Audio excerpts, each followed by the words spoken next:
रहीम नाज़रीन, आप देख रहे हैं प्रोग्राम तब्दीली और मैं हूं आपका मेज़बान एहसन रज़ा। नाज़रीन, फ़लस्तीन की सूरत हाल और फ़लस्तीनी इसराइली बर्बरियत और जाहरियत को बर्दाश्त किए चले जा रहे हैं और आए रोज़ हम मुख्तलिफ़ किस्म की वीडियोस देखते हैं जिसमें हम हज़ारों बच्चों को देखते हैं कि वो किस तरीके से ज़ख्मी हैं और उनके वजूद किस तरीके से काँप रहे हैं। और कुछ बच्चों की हम इस तरह की वीडियोस देखते हैं कि वो अपने वालिदैन की लाशों को पहचानने की कोशिश कर रहे हैं। कल की भी ये वीडियो मंजर आम पर हमने देखी और सूरत हाल जो है बड़ी गंभीर होती चली जा रही है। अमेरिका की जिस तरीके से सपोर्ट है और वाशिंगटन का जो किरदार है, अब तो बाइडन के ऊपर भी कांग्रेस के अंदर बहुत से आवाज़ें उठना शुरू हो गई हैं। अगर बाइडन के किरदार की बात करें तो अगर ब्लैक लाइव मैटर की बात होती थी तो बाइडन उस सारी वॉक में हिस्सा लेते थे, लेकिन आज हज़ारों बच्चे जो हैं वो शहीद हो रहे हैं, हज़ारों बच्चे यतीम हो रहे हैं, बूढ़े जो हैं वो कसम पुरसी के से मोहताज होते चले जा रहे हैं, ज़िंदगी जो है उनके हाथों से चलती निकलती चली जा रही है। लेकिन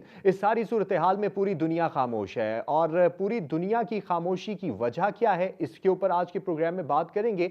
साथ ही साथ वेस्ट का तो जो नजरिया है वो इसराइल के साथ खड़ा होगा ही होगा, लेकिन मुस्लिम उम्मा को जिस तरीके से आवाज उठानी चाहिए थी वो क्यों नहीं उस तरीके से आवाज उठा पा रही। और हमारे जनाब आर्मी चीफ जनाब जनरल आसिम मुनीर साहब की GHQ में फ़लस्तीन के सफ़ीर से मुलाकात भी हुई, तो इस सारी सूरत हाल में उस मुलाकात की कितनी अफादियत है, इस हवाले से भी बात करेंगे। और गजा से फ़लस्तीनियों का जबरी इनखला इंसानियत के खिलाफ जुराइम का आकाश है, ऐसा कहना था आर्मी चीफ का। तो आर्मी चीफ के जितने भी बयानात हैं वो दुनिया पर, क्योंकि एक बड़ी फौज के सरबराह हैं, तो क्या इम्पैक्ट रखता है, तो इन तमाम मौजूआत पर आज के प्रोग्राम में अहाता करने की कोशिश करेंगे। और फ़लस्तीन मसले के मुमकिना हल क्या हैं और रुकावट सिर्फ अमेरिका है या कोई और वजूहात भी हैं, तो ये जानने की कोशिश करेंगे। तो अपने मौजूद मेहमानों का तारुफ आपसे करा दूं तो साबिक सफ़ीर अली सरवर नकवी साहब हमारे साथ मौजूद हैं, जबकि फैज़ रहमान साहब वाशिंगटन से हमारे साथ मौजूद हैं, सीनियर तज्जियाकार हैं। और डॉक्टर शाजिया अनवर साहिबा हमारे साथ मौजूद हैं, माहिर बैनुल अक़वामी उमूर हैं। तीनों मेहमानों का बहुत ज़्यादा शुक्रिया अदा करता हूँ। साबिक सफ़ीर जनाब अली सरवर नकवी साहब से बात का आगाज़ करूँगा। अली सरवर नकवी साहब, सबसे पहले तो बहुत शुक्रिया, और साथ ही ये फरमाइएगा कि army chief general Asim Munir साहब की GHQ में फ़लस्तीन के सफ़ीर से मुलाकात हुई और इस नाजुक मोड़ पर और इस सूरत हाल में इस मुलाकात की कितनी अफादियत आप देखते हैं?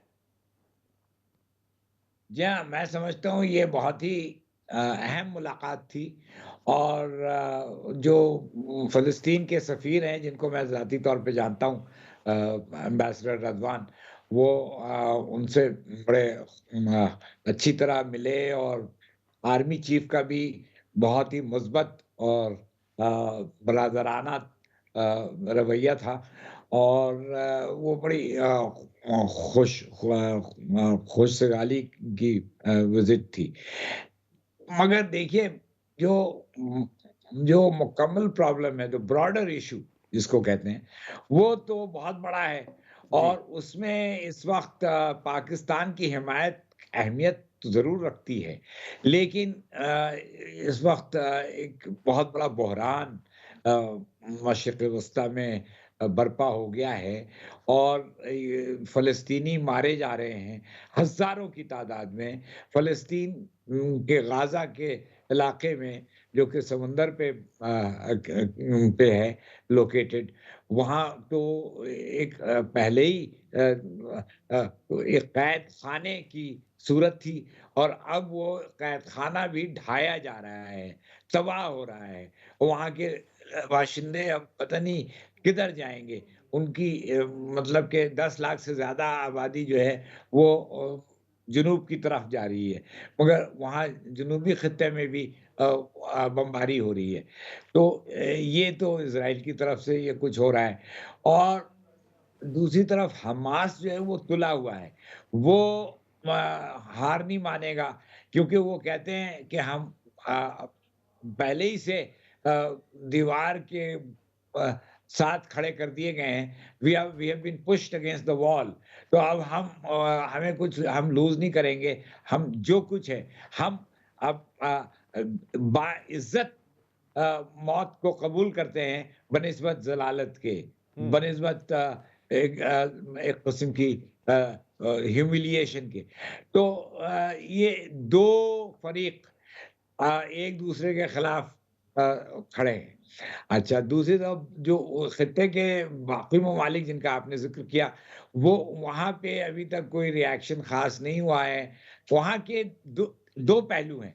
वहाँ के जो अवाम हैं, वो तो फ़लस्तीनियों के साथ हैं, हम्म। लेकिन जो हुकूमतें हैं, वो को जवाब कोई रिएक्शन नहीं दिखा रही हैं।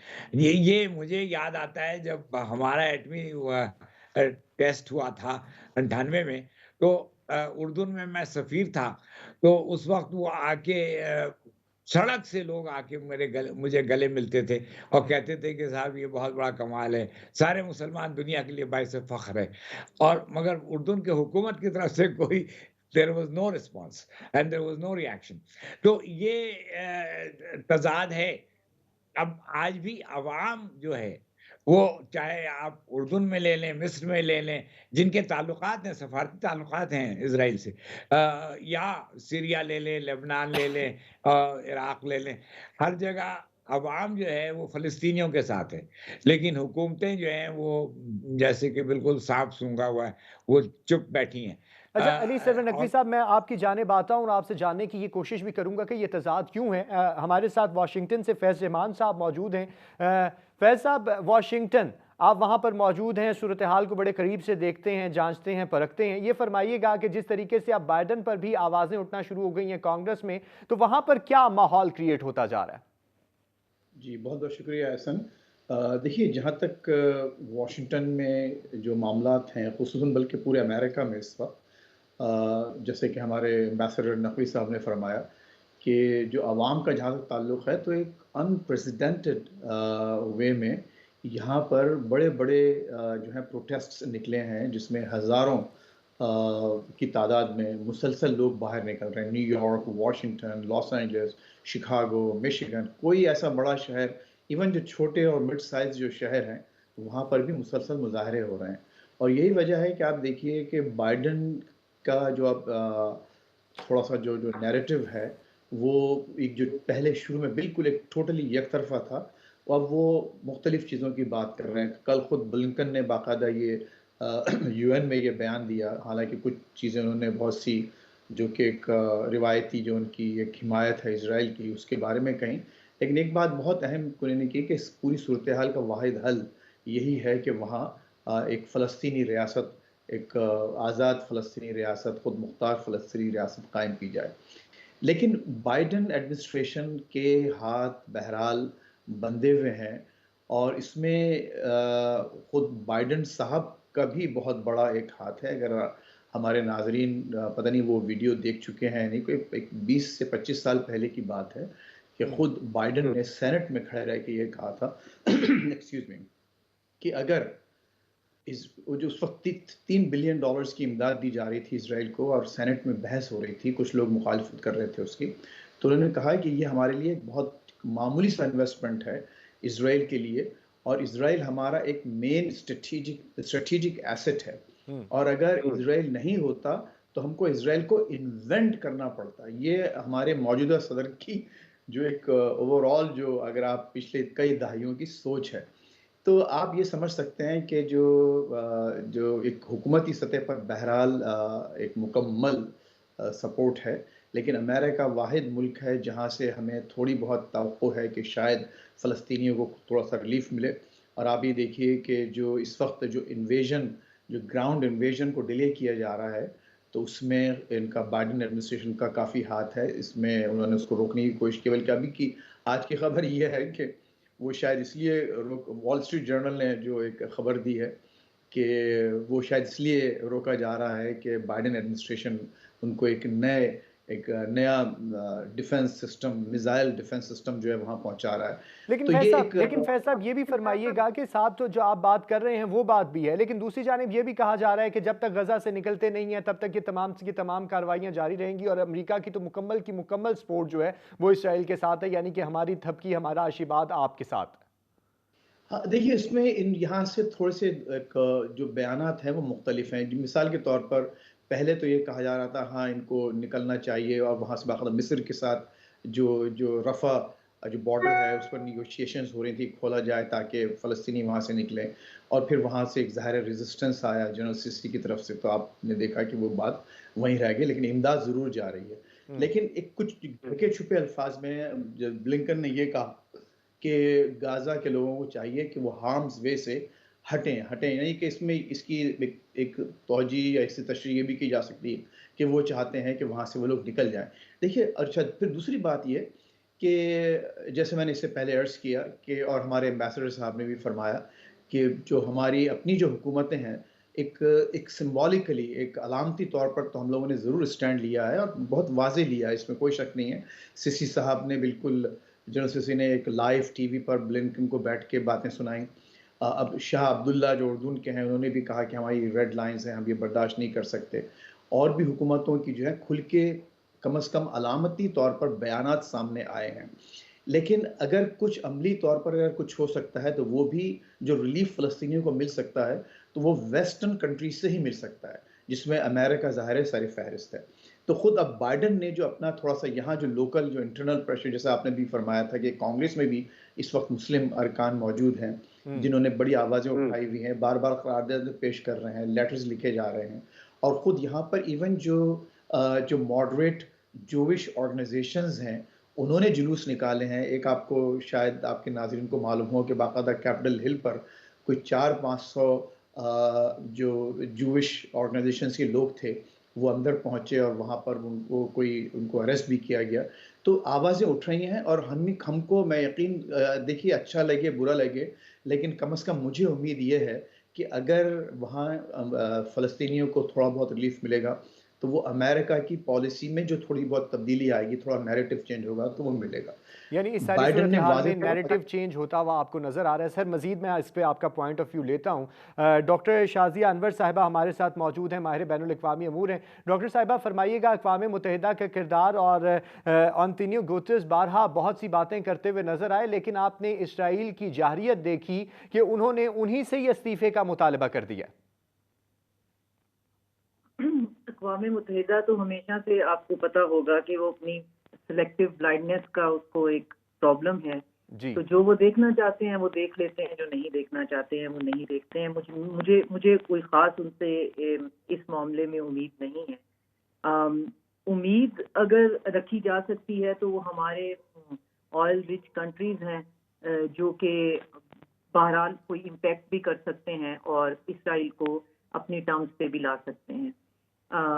यहाँ यूरोप में आम बंदा जो है वो तो बहरहाल इस चीज़ को महसूस कर रहा है, क्योंकि इतना हार्श नैरेटिव बेचना जो है कि हमास एक टेररिस्ट ऑर्गेनाइजेशन है और वो स्टेट को रिप्रेजेंट नहीं करती, तो ये नैरेटिव यूरोप में बेचने की स्टेट्स ने बहुत कोशिश की है। लेकिन खुद यहाँ पराग में एक बहुत बड़ी रैली हुई और मैंने उसमें पार्टिसिपेट भी किया, और उसके बाद फिर ये हुआ कि 2-3 बिल्डिंग्स के ऊपर से, सरकारी इमारतों पर से इसराइल का झंडा फिर उठाना पड़ा।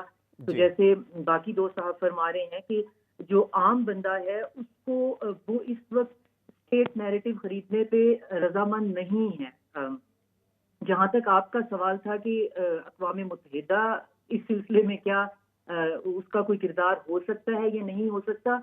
नहीं हो सकता, क्योंकि आप एक तरफ इसराइल एज अ स्टेट खड़ा हुआ है और दूसरी तरफ आप हमास को टेररिस्ट ऑर्गेनाइजेशन कह रहे हैं, और फ़लस्तीन की कोई पॉलिटिकल रिप्रेजेंटेशन आपने रहने नहीं दी हुई। पीएलओ को आप वीक कर चुके हुए हैं, वहाँ पे उनको वो डिप्लोमेटिक फोरम पे नहीं जा सकते। तो अब अगर उनकी किसी ने उंगली पकड़ी है, उसमें मेरी अलग से फिर रिजर्वेशन है कि वो टाइमिंग तो ठीक हो सकती है, लेकिन क्या हमास के पास कोई प्लान बी या सी है एक स्टेट और उसके एलाइज के सामने खड़े होने का? तो आई डोंट थिंक कि उनके पास कोई ऐसा प्लान होगा, और इस तरह इंडिविजुअल आउटफिट के पास होता भी नहीं है। उनको बहरहाल दुनिया की सपोर्ट चाहिए। तो अब जब उनको सपोर्ट किया जाएगा तो भी इंटरनेशनली आप उनको टेररिस्ट कह चुके हुए हैं, और फलस्तीनी निहत्ते जो हैं, 2-2 माह के बच्चे वो जो शहीद हो रहे हैं, तो उनकी कोई पॉलिटिकल रिप्रेजेंटेशन है नहीं। आप उसे स्क्वीज करके आपने उसकी एक स्टेट की वैल्यू को भी आपने उसको खत्म कर दिया हुआ है। तो ये एक बड़ी अजीब सी सूरत हाल है, जिसके पीछे कॉन्स्पिरेसी थ्योरीज तो बहुत हैं जो कि यहाँ भी चल रही हैं कि जी अटैक हुआ क्यों, क्या इसकी एक वजह ये हो सकती है कि नेतन्याहू की जो डोमेस्टिक पॉलिटिक्स है वो बहुत ज्यादा टर्मोइल में है, वहां पे उनके खिलाफ बहुत ज्यादा जो है वो एहतजाज हो रहा था, तो क्या उन्होंने अपना नेक्स्ट इलेक्शन बचाने के लिए कुछ ऐसा किया? एक और कॉन्स्पिरेसी थ्योरी ये है कि क्या जो मिडिल ईस्ट के साथ नॉर्मलाइजेशन की डील होने की बात हो रही थी, तो क्या वो नॉर्मलाइजेशन में इन दोनों पार्टीज में से किसी एक की इन्वॉल्वमेंट है, ईदर बाय द मिडिल ईस्टर्न्स और बाय द इसराइलीज के हम इसको थोड़ी सी सिचुएशन को गरमा कर अपनी टर्म्स पे ले आए? तो ये तो ढेरों ढेर हैं। अभी तक ये भी समझ में नहीं आ रहा कि हमास जो है उसके पास ये वेपन कहाँ से आए, इन्होंने कैसे ये सब कुछ एग्जीक्यूट किया, और इसराइल ने ये करने दिया या इसराइल की इंटेलिजेंस फेलियर है? अभी तो इस चीज पे भी ऊंट किस करवट बैठ रहा है समझ में नहीं आ रहा, क्योंकि वेस्ट में ये क्वेश्चन बहुत ज्यादा हो रहा है कि अगर तो इसराइल ने ये खुद करने दिया है तो बात समझ में आती है, अगर नहीं करने दिया तो फिर इसराइल पे क्या अमेरिका फ्यूचर में मजीद इन्वेस्ट करेगा जब उसका इतना बड़ा सिक्योरिटी फेलियर जो है वो सामने आ जाए? तो इस पूरी कॉन्स्पिरेसी के अंबार में सफर कौन कर रहा है? मासूम फलस्तीनी। मर कौन रहे हैं? फलस्तीनी। बेघर कौन हो रहे हैं? फलस्तीनी। हम एक तरफ नॉर्मलाइजेशन करने के चक्रों में हैं, हम एक तरफ डिप्लोमेटिक टाइज बनाने के चक्रों में हैं, दूसरी तरफ मफाद की दुनिया है, समझ में नहीं आता कि क्या हो रहा है। तो यहाँ पे एक पार्टी को नहीं, अभी साफ फरमा रहे थे कि हेल्प अमेरिका से आएगी, तो मदद बहरहाल अमीर नहीं करनी होती है, गरीब मदद के काबिल नहीं होता, लेकिन कभी भी जो भी पार्ट ऑफ प्रॉब्लम होता है उसका पार्ट ऑफ सोल्यूशन होना थोड़ा सा अनलाइकली होता है। वो हमेशा से ऐसा ही किया, जैसे उन्होंने वॉर ऑन टेरर की, उसके बाद पूरे का पूरा सारे का सारा ह्यूमैनिटेरियन इन्फ्लक्स यूरोप में ले आए, और अब यहाँ पे यूरोप की सियासत जो है वो बर्बाद हो गई कि जी हम सही। सवाल अभी बहुत सारे बाकी हैं डॉक्टर साहबा, मुझे ब्रेक का कहा जा रहा है। नाज़रीन ब्रेक पर जा रहे हैं, वापस आएंगे इसी सुलगते हुए इशू के साथ। हमारे साथ वेलकम बैक जी। मसले फ़लस्तीन पर गुफ्तगू का सिलसिला जारी है। अली सरवर नकवी साहब, आपसे जानना चाहूँगा, सर फरमाइएगा, जिस तरह आपने कहा कि अवामी हिमायत तो है लेकिन हुकूमती मामलात कुछ और ही हैं, तो क्या मुफाद की सियासत चल रही है और अपने मुफाद के पीछे तमाम का तमाम खमियाजा जो है वो फ़लस्तीनी अवाम को भुगतना पड़ेगा? जी हाँ, बदकिस्मती से या अलमिया ये है कि जो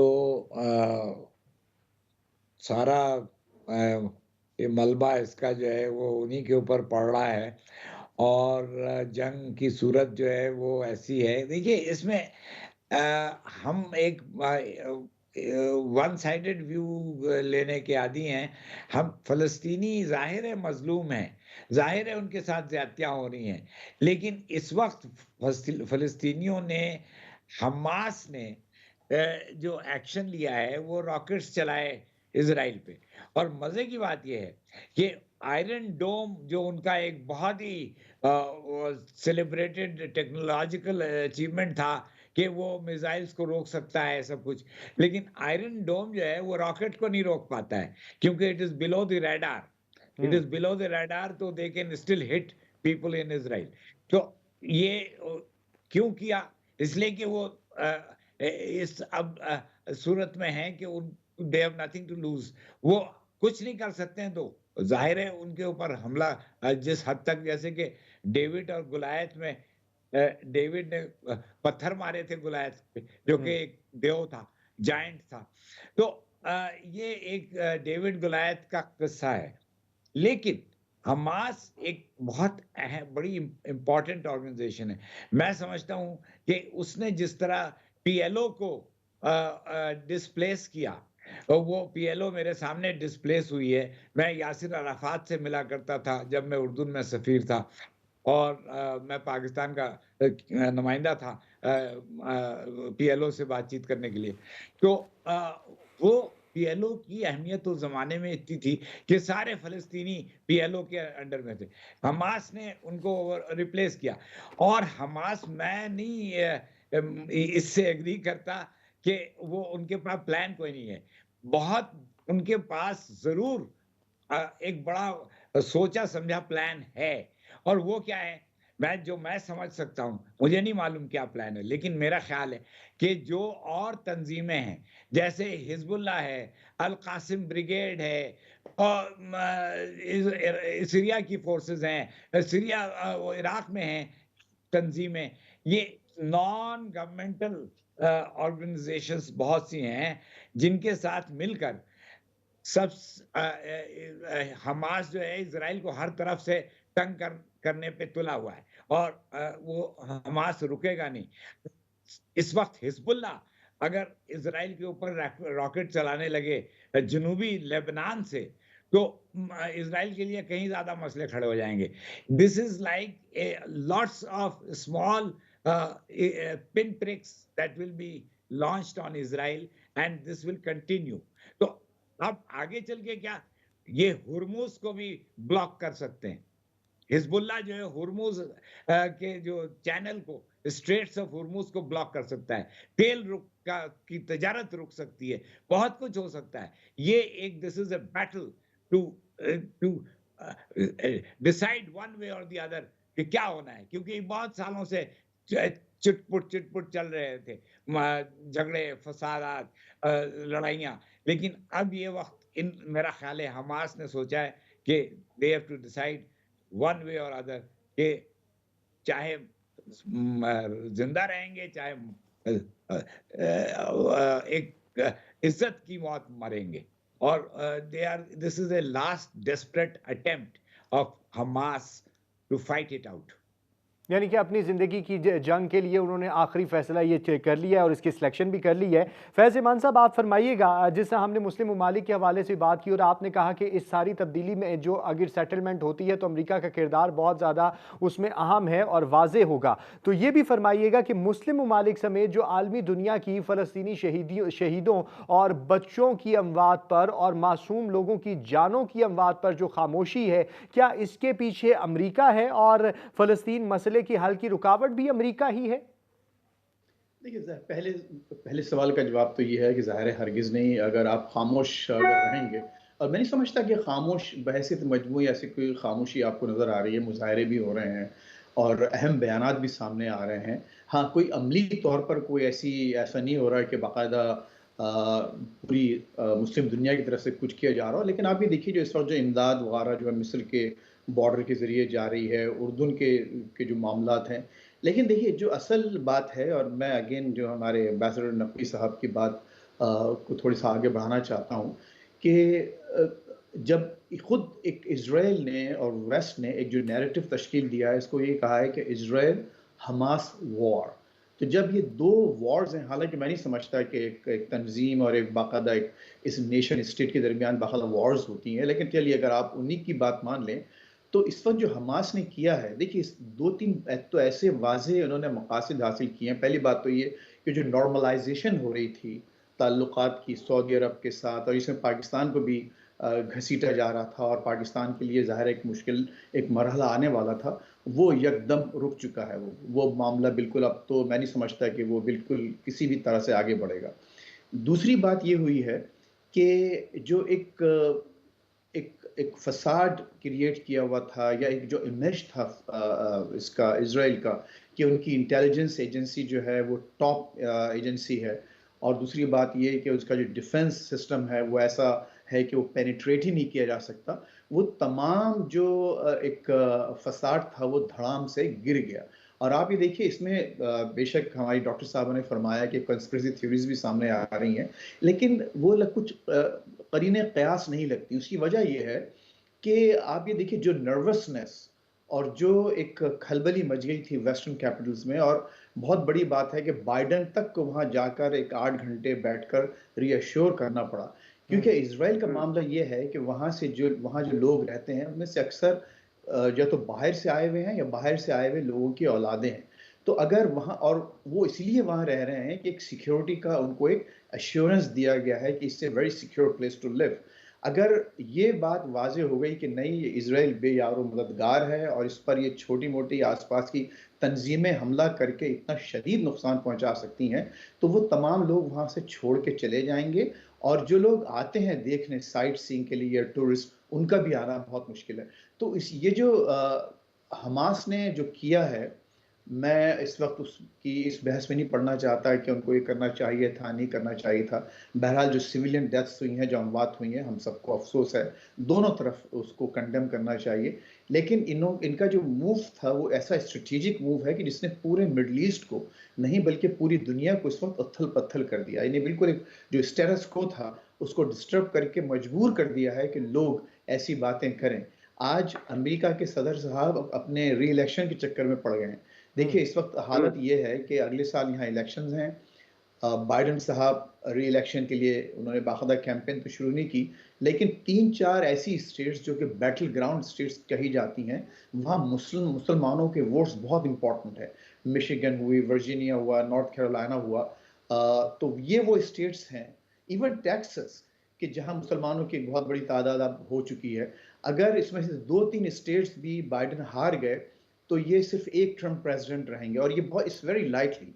यही वजह है कि मैंने इससे पहले अर्ज किया है कि आप अब उनके नैरेटिव में तब्दीली देख रहे हैं। उन्होंने बाकायदा वॉर क्राइम्स की बात की है, इसराइल को मुतनब्बा से किया यानी अपने ये भी एक वजह हो सकती है कि नैरेटिव के अंदर थोड़ी बहुत टिल्ट आ रहा है। डॉक्टर शाजिया साहिबा, आपकी जानिब आऊँगा क्योंकि मेरे पास वक्त बहुत कम रह गया है। डॉक्टर शाजिया साहिबा, ये फरमाइएगा कि अक़वाम मुत्तहिदा के किरदार से तो आपको कोई उम्मीद नहीं है, OIC के बारे में क्या ख्याल है? क्योंकि मुस्लिम उम्मा तो खामोश है और OIC का किरदार अगर हम उसका एनालिसिस करें तो वो भी हमें हमेशा से खामोश ही नज़र आया है। जी बिल्कुल, लेकिन अब OIC के लिए थोड़ा फेस कीपिंग का मसला हो गया है क्योंकि कुछ ममालिक जो हैं जिन्होंने अब्राहम अकॉर्ड स्टार्ट किया वो हम बहरहाल नहीं थे। हम तो मॉरल सपोर्ट दे सकते हैं और जितनी हमारी हैसियत है उस हिसाब से जितनी मदद हम कर सकते थे हमने कर दी। लेकिन हम 40 मुल्कों की फौज जो बनाई गई थी हम वहाँ पे ऑन ग्राउंड जाकर नहीं कर सकते हैं और यही हमारी ग्राउंड रियलिटी है। तो एक तो OIC अब्राहम अकॉर्ड के बारे में थोड़ा सा सोचेंगे और इसको थोड़ा सा स्लो लेके चलने की कोशिश करेंगे और दूसरा इसराइल के साथ जो सऊदी अरेबिया की नॉर्मलाइजेशन की टर्म्स थी ख़ास तौर पे कि आप 67 वाले जो बॉर्डर हैं वो उन पे वापस जाएंगे और उन्हीं के ऊपर जो है वो हमारे साथ आपके अगले ताल्लुकात बनेंगे। तो मेरा ख्याल है कि वो उसके अगर ये थोड़ा सा प्रेशर और बढ़ाएं तो उसको हासिल करने की उम्मीद हो सकती है। मगर फिर मैं स्क्वायर वन पे फिर वहीं पे आ जाती हूँ कि या तो हमास को बैक करने वाले जो हैं वो फुल फ्लेज वॉर के लिए सामने आए। अगर नहीं तो फिर आम फलस्तीनी को बचाने के लिए कौन आएगा? और इस जंग को रोकने के लिए अगर प्रेशर ऑयल रिच कंट्रीज की तरफ से नहीं जाएगा, फॉर इंस्टेंस कि आप उनका ट्रेड जो है वो चोक करें या उनकी सुएज कनाल जो है किसी तरीके से कुछ भी आप बहुत कुछ कर सकते हैं। अगर आप वो उनमें से नहीं करना चाहते और आप सिर्फ ये सोच रहे हैं कि हमास जो कि 100% पैलेस्टीनियंस को रिप्रेजेंट भी नहीं करता, जिसकी की मौजूदगी भी सिर्फ गजा में है, वो गोलान हाइट्स पे और वेस्ट बैंक पे वो नहीं है और लोग 100% पैलेस्टीनी इस बात से इत्तेफाक भी नहीं करते जो उन्होंने किया है। तो फिर आप उन फलस्तीनियों को वहाँ पे बेयारो मददगार कैसे छोड़ सकते हैं बगैर इस चीज़ का कोई सोल्यूशन ढूंढे? क्योंकि हम हमेशा से बड़े थ्योरेटिकल लोग हैं, हम इस चीज़ पे बहुत खुश हो जाने वाले हैं कि वाह जी वाह जहाज हो रहा है, जहाज हो रहा है। तो वो कैसे हो रहा है? आखिर उनके पास एक स्टेट लेवल की आर्मरी या आर्म्स तो नहीं हो सकते हैं। उनके पास कुछ इधर उधर से लिए दिए जो है वो मिसाइल हैं जो वो दाग देते हैं और उसके बाद फिर आगे उसके बाद उन्होंने क्या करना है? क्या कोई अलल ऐलान साथ खड़े होने के लिए तैयार है? तो साथ खड़े होने के लिए जंग करने की तो जरूरत नहीं है। आप डिप्लोमेटिक लेवल पे इकोनॉमिकली चोक करें और उसके बाद सिचुएशन जो है वो बिल्कुल ठीक हो जाएगी और कुछ टाइम के लिए अपने मफादात को थोड़ा साइड पे रख दे, क्योंकि मफादात फिर बाद में हल होते रहेंगे, चीजें नॉर्मल होती रहेंगी। हमास ने सिर्फ एक एहसान किया है, वो ये है उसकी टाइमिंग मैं आपसे कह रही हूँ कि मुझे उसकी टाइमिंग पे बिल्कुल भी कोई शक और शुबा नहीं है। वो ये है कि जब तक फलस्तीन नॉर्मल नहीं है इस पूरे खित्ते में कुछ भी आप नॉर्मल सही, नहीं पूरे कर खित्ते में सकते। कुछ भी नॉर्मल नहीं हो सकता क्योंकि प्रोग्राम का वक्त ख़त्म हो चुका है। फ़लस्तीन के मसले के हवाले से गुफ्तगू करने के लिए साबिक सफ़ीर अली सरवर नकवी साहब हमारे साथ मौजूद थे, फैज़ रहमान साहब अब हमारे साथ मौजूद थे और डॉक्टर शाजिया अनवर साहिबा हमारे साथ मौजूद थी। तीनों शख्सियात का बहुत शुक्रिया। नाज़रीन, ब्रेक पर जा रहे हैं, वापस आएंगे तो बात करेंगे मुल्की मसाइल के हवाले से और मुल्क का जो सियासी पेश क़ायमा बदल रहा है इस हवाले से, और सियासी मुलाकातों में जो तेज़ी आती जा रही है और मुफाहमती बातों की बात, मुफाहमती अलामतों की बात हो रही है और कौमी मुफाहमत की और एक एजेंडे पर आके बात की जा रही है। इस हवाले से तुम्हारे साथ रहिएगा जी। नाज़रीन, मुल्की सियासी मंजरनामे के हवाले से गुफ्तगू करेंगे तो इस पर हमें ज्वाइन किया है मुफ्ती कफ़ायतुल्लाह साहब ने, JUIFA के रहनुमा हैं, और जनाब PJ मीर साहब सीनियर तज्ज़ियाकार हमारे साथ मौजूद हैं। दोनों शख्सियात का शुक्रिया अदा करना चाहूँगा। मुफ्ती कफ़ायतुल्लाह साहब, आपसे बात का आगाज़ करेंगे। मौलाना फजलुर रहमान साहब ने मुलाकात की है मोहम्मद दुरानी साहब से और कौमी मुफाहमत के एजेंडे में किरदार अदा करने की बात की जा रही है। इससे पहले अगर देखें, नवाज शरीफ साहब भी आए तो उन्होंने भी अपने के तकरीर के अंदर इसी एजेंडे को दोहराया। तो आप क्या समझते हैं, किसी नए मिसाक जमहूरियत की जानिब जा रहे हैं आप लोग? बिस्मिल्लाहिर्रहमानिर्रहीम। जरूरत तो होती है और इस वक्त भी जरूरत है। मीसाक की जमहूरियत की जरूरत भी है और मीसाक मईशत की जरूरत भी है। और ये सियासी जमात है, ये एक खानदान की तरह होती है, तो इनके दरमियान मिल बैठने के मौके होने चाहिए। लेकिन सोच से कहना पड़ता है कि मोहतरम इमरान खान तशरीफ लाए और उन्होंने सियासत के अंदर दूरियां पैदा की और उन दूरी की वजह से ये मुमकिन न था कि जमातें किसी नुक्ते पर एक साथ बैठ सके। यहाँ तक कि जब वो वज़ीर आज़म थे तो बहुत अहम इश्यूज पर जब सारी कौम और उनकी क़यादत एक थी तो उनकी कुर्सी खाली होती थी, तो उनसे पूछा जाता कि आपकी कुर्सी क्यों खाली है, तो वो जवाब देता कि मैं चौरों से हाथ नहीं मिलाना चाहता। तो ये एक रवैया तो मौजूद है हमारे यहाँ सियासत में, और सियासी जमात के दरमियान डायलाग या कौमी मुफाहमत या कोई भी मिसाक उसकी ज़रूरत होती है।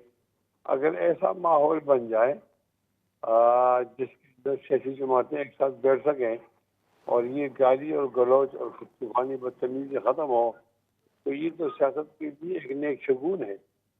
तो इसलिए मैं समझता हूँ अगर इस तरह पेशकदमी होती है इसकी तरफ तो ये बहुत अच्छा होगा और इसकी हौसला अफजाई होनी चाहिए। सही, इसकी हौसला अफजाई होनी चाहिए। मज़ीद इसी हवाले से आपसे बात करता हूँ, पॉइंट लेता हूँ आपका। PJ मीर साहब, मुफ्ती कफ़ायतुल्लाह साहब की बातें आपने भी सुनी। सर, जो मुल्की सिनेरियो बनता जा रहा है सियासी मामलात में, आपकी इसके ऊपर गहरी नज़र है। ये फरमाइए कि तमाम सियासी जमातें जमहूरियत की मजबूती ही चाहती हैं या पस पर्दा मामलात कुछ और भी हैं? देखिए, अभी जो मुफ्ती साहब ने बात की है, उन्होंने एक लफ्ज़ इस्तेमाल किया है कि ये जो गाली गलौज और एक दूसरे के हम ये कर रहे हैं पॉलिटिकल सर्कल्स के अंदर, ये बिल्कुल बंद होनी चाहिए। I totally agree with him. ये आप बंद कर देंगे और प्रोवोकेटिव स्टेटमेंट्स बंद कर देंगे, अननेसेसरी तनकीद एक दूसरे पे बंद कर देंगे, आपके पास होप है। क्यों? क्योंकि जब आप एक बयान देता है कोई और उसको दूसरी पार्टी उस पे रिएक्ट करती है, तो आपके 3-4 दिन तो इसी में लग जाते हैं, एक्शन एंड रिएक्शन। तो इस चीज़ को बिल्कुल अच्छी बात की है उन्होंने कि इस चीज़ को ये ख़त्म करें। अब वक्त आ गया रिकंसिलिएशन का, और रिकंसिलिएशन एक ही तरीके से हो सकती है, ट्रूथ एंड रिकंसिलिएशन। आप सच के साथ करो। ये जो कोर्ट्स में हम जा रहे हैं, कोर्ट्स ने क्या किया है मुझे बता दें, क्या किया इन्होंने? ये कोर्ट्स लगे हुए हैं 70-70 साल, 20-20, 25-30 साल पुराने ये पॉलिटिकल केसेस लगे हुए हैं, अभी तक रिजॉल्व ही नहीं कर सके। ये कभी एक्टिवेट हो जाते हैं, कभी डीएक्टिवेट हो जाते हैं, कभी नई गवर्नमेंट आती है वो उसको उठा लेती है, फिर पुरानी आती है वो उसको खत्म कर देती है। तो ये जो चीज चल रही है, ये आप हमारे पॉलिटिकल सर्कल्स और आप कह लो कि इकोनॉमी के लिए भी अच्छी नहीं है। आप एक वजीर आजम, कोई भी वजीर आजम हो, आप उसको इतना गंदा कर देते हो, और जो आपके जो फौरन आपके जो आप कह लो कि दोस्त आप कह लो जिनके इंटरेस्ट भी हैं, वो कहते हैं यार हम किस मुल्क से डील कर रहे हैं। आज ये हमारे साथ इनको हम गार्ड ऑफ ऑनर पे प्रेजेंट कर रहे हैं, घर जाके इनको अरेस्ट करके आप इनको कह रहे हैं ये चोर है, ये है, फलाना है। तो ये चीज भी बंद करें। अगर हम इसी पॉलिटिकल विच हंट पे और पॉलिटिकल विक्टिमाइजेशन पे रहेंगे तो आपका आगे रास्ता बिल्कुल बंद है, क्योंकि हमने अपने आप को दुनिया के आगे बहुत बेइज्जत कर दिया, बदनाम कर दिया। जो भी आपका लीडर आया है आपने उसको जलीली किया है, कोई अच्छे लफ्जों से उसको नहीं भेजा। आप इनको बैंड बाजे से लेके आते हैं और इनको हूट करके आप बाहर फेंक देते हैं। तो ये इनफ इज इनफ। ये पॉलिटिकल विक्टिमाइजेशन, वेंडेटास, ये खत्म करें। सब पाकिस्तान के इंटरेस्ट के लिए काम करें। और ये जो मीटिंग हुई है आई थिंक दुरानी साहब के साथ, मोहम्मद अली दुरानी के साथ, मौलाना फजल रहमान की, आई थिंक ये बड़ा अच्छा एक मैं कहूँगा कि ठंडा माहौल क्रिएट किया जा रहा है और जो कि इसको आगे लेके चल रहा है। लिप सर्विस अब खत्म, अब एक्शन, और एक्शन मिला के बिठा के इकोनॉमी पे बात करें और वो लोग लेके आए जो कि केपेबल है इकोनॉमी को रन करने के लिए। अब पीएमएलएन ने तो वो कर दिया, सारा बोझ और पहाड़ नवाज शरीफ पर डाल दिया, ये आके कर देंगे। और भाई इस तरह ना बोलो, ये कोशिश करेंगे, हम कोशिश करेंगे, क्योंकि जब आप एक लोगों के सामने जाते हैं तो लोग बड़ी उम्मीद से आपको सुनते हैं, कोई भी पॉलिटिकल वर्कर हो। लेकिन जो इतना बड़ा कोई प्रॉमिस कर देता है और फिर नहीं होता है तो फिर हाल आपके सामने ही है। तो इसलिए आप वो स्टेटमेंट्स दें कि जो लोगों के अंदर कुछ ठहराव भी पैदा हो जाए, लोग समझ भी जाए, और साथ साथ आपका एक पॉलिटिकल ये सर्कल जो चलता जाएगा। क्योंकि इस लिहाज से आपको बता दूं कि अगर नहीं कोई डिलीवर करता, यही जो आपके साथ बैठे हैं मुफाहमत के लिए या रिकंसिलिएशन के लिए, यही फिर आपके तनकीद के चैंपियंस बन जाएंगे। गेम तो है वोटिंग की, गेम तो है इलेक्शन की, हर एक का अपना अपना वोट है, वो तो उसमें जाएंगे। और जब ये सब जाएंगे, ये सब आंसरेबल हैं, जवाबदेह हैं अपनी कौम के आगे, अपने वोटर के आगे। तो अगर कोई डिलीवर नहीं करेगा तो फिर अपना अपना रास्ता आप अख्तियार करेंगे। लेकिन इस रास्ता अख्तियार करने के साथ साथ आपने थोड़ा सा सब्र, तहम्मुल और एक दूसरे की सही सर, अवामी हमायत की आपने बात की है, इस तरफ भी मैं आता हूँ। मुफ्ती साहब ये फरमाइएगा कि इस सारी सूरत हाल में जब मुफाहमती बातें हो रही हैं तो मुफाहमत के बादशाह तो जरदारी साहब भी हैं, लेकिन वहाँ से उनकी पार्टी की जानिब से बड़े जारहाना किस्म के जो हैं बयानात भी आ रहे हैं। साथ साथ इलेक्शन की बात भी बारहा की जा रही है, तो इलेक्शन की बात आपकी जमात की जानिब से भी नहीं की जा रही, नवाज शरीफ साहब ने भी आते साथ कोई बात नहीं की इस हवाले से, तो ऐसा क्यों है? और पीपल्स पार्टी को मुफाहमत में शामिल करने के लिए क्या आपके पास हिकमत अमली है? नहीं, जब कोई मुफाहमत होगी उसके अंदर तो पीपल्स पार्टी को लिया जाएगा ना। आप तमाम कॉर्नर को लेंगे, कोनों को लेंगे तो कौन बनेगी। इसमें किसी एक जमात को नजरअंदाज करने की बात नहीं हो सकती। तो पीपल्स पार्टी का अहम रोल है, उसको भी इसके अंदर शामिल करना पड़ेगा। और उसके साथ साथ इससे कुछ दिन पहले मौलाना फजल रहमान साहब ने कहा था कि सियासी जमातों को गुंजाइश पैदा करनी चाहिए। उसका भी यही माना था कि किसी को भी पॉइंट ऑफ लीडर पे नहीं करनी चाहिए। सियासत हो तो वो अंदर हो, सियासत हो तो उससे मुल्क की सालिमियत को नुकसान न पहुंचे। और सियासत अगर होती है तो 9 मई जैसे वाकयात पैदा न हो। और सियासत होती है तो वो तहम्मुल और बर्दाश्त और इंतहाई पोलाइट किस्म की सियासत भी हो सकती है, गाली देने के और बदतमीजी करने के बजाय। तो पाकिस्तान में तो इसकी जरूरत तो मौजूद होती है। अगर ऐसा कर दिया जाए कि अब तमाम लोग जमा हो जाएं और चंद बातों पे इत्तेफाक कर लें, उनमें हमारा इत्तेफाक हो जमहूरियत पर कि हम ताले आजमाओं के लिए इस्तेमाल नहीं होंगे और कोई अदलिया भी और कोई इदारा भी वो गलत इस्तेमाल नहीं होगा। और इसके साथ साथ मईशत के कुछ खतो खालते किए जाएं और मईशत के वो खतो खाल कायम रहे और ये बताया जाए कोई भी हुकूमत अगर आती है तो वो ये खतो खाल नहीं छेड़ेगी और कम अज कम 15-20 साल के लिए इस तरह कुछ ठोस इकदाम किए जाएं और सियासत को और मईशत को अलग अलग कर दिया जाए। और भी हम एक बहानी कैफियत में तो है, उसे नहीं कर सकते हैं। तो बाहर इसकी बहुत सख्त जरूरत है। और इलेक्शन भी एक मौजू है।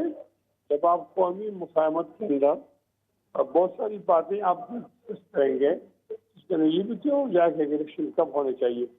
अगर कौमी मुफाहमत में इलेक्शन हो जाता है तो ये अच्छे माहौल के अंदर इलेक्शन होगा। तो मैं समझता हूँ कि ये सियासी बाज़ नजरी है, सियासत की सेहतमंद रिवायत है कि अगर कौमी मुफाहमत होती है और सियासतदान आप मिल बैठते हैं, ये इस मुल्क के लिए बहुत बेहतर होगा। सही। पीजे मीर साहब फरमाइएगा, जितना कौमी मुफाहमत की बात भी हो रही है, आपने अवामी हिमायत की बात की कि जो जितना अच्छा डिलीवर करेगा अवाम उसके साथ, ये सियासतदान जितने भी जमहूरी इक़दार के लिए मिसाक जमहूरियत भी करें, मिसाक मईशत भी करें, लेकिन अवाम की तकलीफ जो हैं और मुआशी मसाइल जो हैं वो कम नहीं हो पा रहे। तो क्यों नहीं हो पा रहे? और अभी की सूरत हाल में कौमी मुफाहमत के बाद आपको लगता है कि मुआशी अवाम की मुआशी मसाइल का कोई तदारुक हो सकेगा? ये आज की बात नहीं है, पिछलों की बात नहीं है, उससे पिछलों की बात नहीं है। ये एक ऑनगोइंग एनिग्मा है पाकिस्तान के अंदर, और ये इसलिए है कि आप गलत लोग लगाते हैं इंपॉर्टेंट मिनिस्ट्रीज के अंदर। आप गलत लोग लगाते हैं जो क्वालिफाइड नहीं है उस मिनिस्ट्री को रन करने के लिए। ये आपका मैनेजेरियल प्रॉब्लम है पाकिस्तान के अंदर। आप ऐसे ऐसे चेयरमैन लगा देते हैं, बिल्कुल यूजलेस किस्म के लोग। आप मैनेजिंग डायरेक्टर्स यूजलेस लगा देते हैं, और दिस इज द रीजन कि आपके इंस्टीट्यूशंस चलते नहीं है। फिर जो भी पार्टी होती है इनकम्बेंट, वो उस पर तनकीद शुरू हो जाती है। तो ये इस चीज को अगर आप कर्टेल कर दें और ऑफिसर्स को कहें जो भी है किसी मिनिस्ट्रीज के, कि तुम अपने दायरे में काम करो, ईमानदारी से काम करो, किसी पॉलिटिकल पार्टी की साइड मत लो और अपने एम्बिट में काम करो। इससे बाहर निकलोगे तुम क्या अपनी मिनिस्ट्री का, मुल्क का और अपनी मईशत का भी आप बड़ा गर्क करोगे। तो ये एक बेसिक चीज है जिसके हमने चलना है। अब जो भी आएगा आप कॉम्पिटेंट लोग लेके आओ, ऐसे लोग लेके आओ जो समझते हैं मईशत को। तो मईशत, ये हम कहते हैं ना मिसाक, देयर इज नो मिसाक मईशत, it is economic reforms. Economic reforms को आप लेके आओ, वो आपको आगे लेके चलेगी। हमने मिसाक जमहूरियत देख लिया ना, बड़ा था, मैं तो वहीं था जब ये दोनों के साइन हुए थे। तो द क्वेश्चन इज कहाँ गई मिसाक? सारों ने इसको एक्सप्लॉइट किया and it didn't really materialise. सबने कहा था जी पुरानी चेयरें हैं, ये हो गया, तो म्यूजिकल चेयर्स नहीं है, ये नहीं है, वो नहीं, सब वही चल गया सारा। सो द थिंग इज कि आप अपने पॉलिटिकल सिस्टम को तकड़ा करो। तकड़ा एक ही तरीके से कर सकते हो अगर आप में एक नेशनलिज्म आए। मियाँ साहब आए हैं अभी, give him a chance, let him try out and then see. अब जो भी आ रहा है, मैं समझता हूं कि इवन पीटीआई को अपने आप को रीसेट का बटन, ये जो एग्रेशन और एग्रेसिव पॉलिटिक्स है, अब वो एग्रेसिव पॉलिटिक्स का टाइम नहीं है, अब रिकंसिलिएशन का टाइम है। किसके लिए? अवाम के लिए।